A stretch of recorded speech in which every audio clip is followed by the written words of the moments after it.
嗨，各位观众，大家好，我是芬姐，这是小帮手。我今天要做一个好料给你吃。我们今天要做3杯鸡，材料有姜、蒜头、葱各80克，辣椒呢一点点。好，那鸡呢有半只，那9层塔一大把。调味料的部分呢有麻油90cc， 酱油45cc， 米酒90cc， 然后再看最后一点糖，这样子。3杯鸡是常进人在国外留学的时候就是常做的菜。首先呢，90cc 的油给它下去，小火煸煸到有一点卷起来，很香啊，都是麻油的味道。蒜头现在要下去了，葱也要下去咯。这道料理应该算简单料理。来，辣椒，这个辣椒都去籽了，所以不会很辣。我们先把这些料有没有放到旁边，然后呢，这时候把鸡下去。哇，它就是我们的主角鸡。你刚刚鸡下去之后，先不要翻动它，先煎一下。你有没有发现？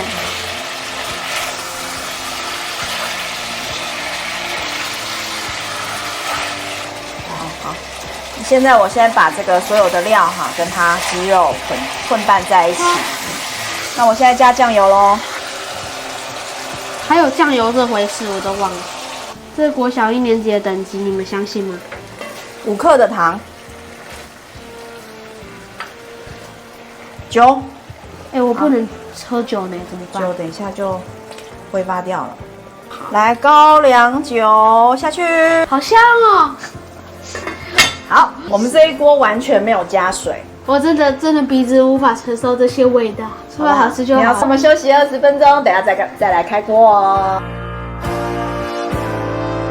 时间到，我们要开锅咯。哇，好香哦，超香的。那我们现在呢，因为还有汤水我们再开大火一点收汁。这根本就是国小1年级等级的。好了，9层塔要出场咯。要保持它绿绿的9层塔这下去好香哦。有没有闻到？有啊，但是不是像刚刚那种呛的香？对，这真的是9层塔味的香。对，关火咯。我直接帮大家重整重点整理，加一切，搞一搞，煮一煮，等一等，然后起来放个9层塔，结束。好，所以下次换你煮给我吃好不好？可以啊。